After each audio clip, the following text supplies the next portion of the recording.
The most underrated player in college football may also have the best story in America. At one point, the subject of today's video did not have a single Division I offer coming out of high school, played at a Division II school, and then walked on to an SEC program. He started out 7th on the depth chart, but now, after a crazy turn of events, leads the SEC in rushing, is likely going to be an All-American, and may have an opportunity to go to New York. The guy we're talking about is Cody Schrader. He's been a big reason why Mizzou football's had 10 wins this season, and he's honestly the best story in all of college football. In today's video, we're going to talk about how all this happened. We're going to talk about why he had no offers coming out of high school, his record-shattering career at Truman State, and how this walk-on took over Mizzou football and the SEC. But before we get started, if you're a big college football fan, be sure to subscribe to the channel, leave a like if you want to support today's video, and let me know what player, team, topic, or situation I could cover next. Now let's get started and talk about the insane rise of Cody Schrader. Real quickly, I want to get to know more of you guys, so if you have a future video topic, are a Mizzou fan, or just want to talk college football, be sure to go over and follow my Instagram, as I'm pretty active over there, and we'll be happy to answer you guys. Now back to the video. As many of you know, I'm a huge Mizzou fan, and I'll admit I was very skeptical of Cody Schrader ever becoming one. I remember him committing to Mizzou about 2 years ago, and I thought maybe he'd be a good special teams guy, or 4th on the depth chart. Little did I know he would prove me and pretty much every Mizzou fan wrong, and even the coaching staff itself. But in order to understand how Schrader got to this point, we first need to go back in time. Schrader didn't start playing football until he was in 8th grade, and he grew up in the state of Missouri. Because he was smaller, he did not meet the initial weight requirements to play running back, but it didn't stop him. He said, quote, "I finally got to run the ball one time, and I think my first carry went for 70 yards with one shoe off. I think my dad kind of realized maybe I can do this and be pretty successful at it." When he got into high school, he eventually went to Lutheran South and became one of St. Louis's best high school running backs ever. He was a two-way force and pretty much unstoppable. In total, he ran the ball 834 times for 6,759 yards, and he also did damage in the air. He caught 53 passes for 659 yards, had 3 kickoff touchdowns, and 1 punt return as well. In total, he finished with 114 touchdowns, and that included 3 passing scores as well. Schrader had 17 school records and became a first-team All-Missouri player as a senior.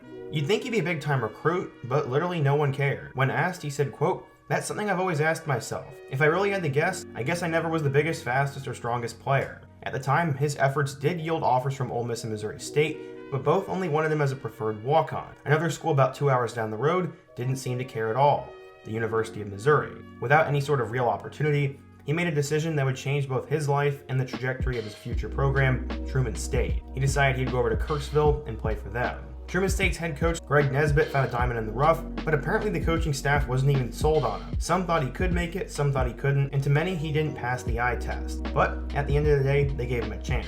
I mean, he did put up big numbers. His coach said, quote, "When he came into college, I didn't know much about him besides his video game-like numbers that he had put up. Fast forward a little bit, and we were always in the lab working on our craft during the season. I walked in his room once and noticed it said, 'Own the Harlan Hill.' That's basically the Heisman Award for the Division II. The guy was always motivated, and from every article and everything I've ever heard, he's one of the hardest working players in all of football. He was always putting more work in than everybody else and was striving to be the absolute best. He had a board on his room with all his goals, and he seemingly has achieved all of them. At Truman State, he ended up having a dominating career. He redshirted in 2018, but would burst onto the scene in 2019. He ended up finishing with 850 all-purpose yards and was named to the All-Great Lakes Valley Conference second team. In 2020, his campaign was only shortened to 4 games, but he did have over 400 yards and 7 touchdowns in those appearances. 2021 is when Schrader would burst onto the national scene, as eventually he would lead all of Division II with 2,074 rushing yards and 24 touchdowns. His total yardage and touchdowns both ranked second all-time in Truman State, and apparently he led all of college football in rushing. His performance not only put Division II schools on notice, but it also gave him enough insurance that he actually decided to enter his name into the transfer portal. He was hoping for an opportunity to play at a higher level, and eventually, 20 days after entering, he had made his selection. He decided to walk on to the Mizzou football program. Based on what I've heard on TV, Elijah Drinkwitz was actually talked to by a booster who actually had to convince Coach Drink that Cody was worth a shot. At the end of the day, I guess Drinkwitz reluctantly said yes, and it ended up being one of the biggest wins of the last few years for Mizzou. Schrader was obviously an extremely good player, but he was motivated by more than football. In 2019, one of his good friends passed away, and he said he wouldn't be playing if it weren't for that kid. He said, quote, "That kind of pushed a different level of spirit within me, to carry that dream that him and I had in high school of one day playing for a bigger school.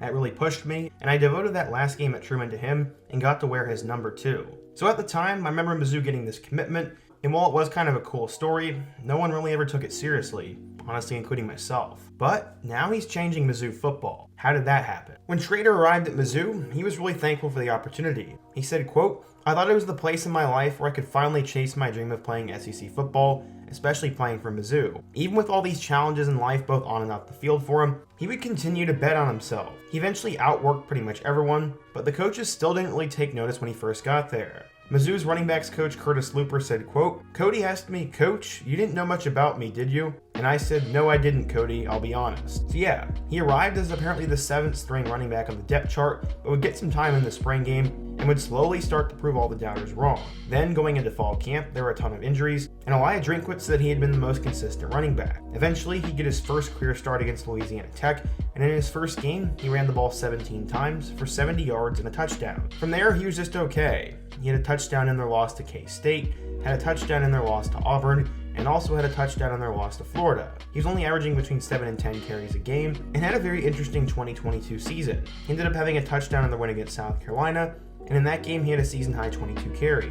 After the game, Coach Drinkwitz said, quote, "I wish we had a better record so more people would know his story, because it's an incredible story. He's the American dream, and he's just so grateful. He's loving this, and he'll do anything for the team, and putting it all on the line." He ended up finishing the year with a couple of good games, as he had 2 touchdowns in a win over New Mexico State, and then another touchdown in their victory against Arkansas. Because of this, they'd end up getting to a bowl game, and he'd score a touchdown in their loss to Wake Forest. In total, he finished with 745 yards and 9 scores. He was just an above average back, but there was one story last December that made people know he was special. In December, Mizzou was prepping to play Wake Forest in last year's bowl game, and they apparently had a 3 p.m. practice. He was scheduled to graduate at 2, and he actually wanted to miss the ceremony so he could practice, but the coaches talked him out of it. He asked the coaches to send him that day's practice script, and later that night, the coaches had a recruiting dinner. It was the coldest weekend of the year, and one of the coaches noticed someone dressed out in full pads on the field by himself for more than an hour. The guy went through the entire practice script, and Mizzou's running backs coach took a picture of it and sent it in a group chat saying, quote, "This is why Cody Schrader beat you out. He's willing to do what you guys won't even think of doing." The guy had a ridiculous work ethic, but no one thought he could be an All-American. That is exactly what he has done this year so far.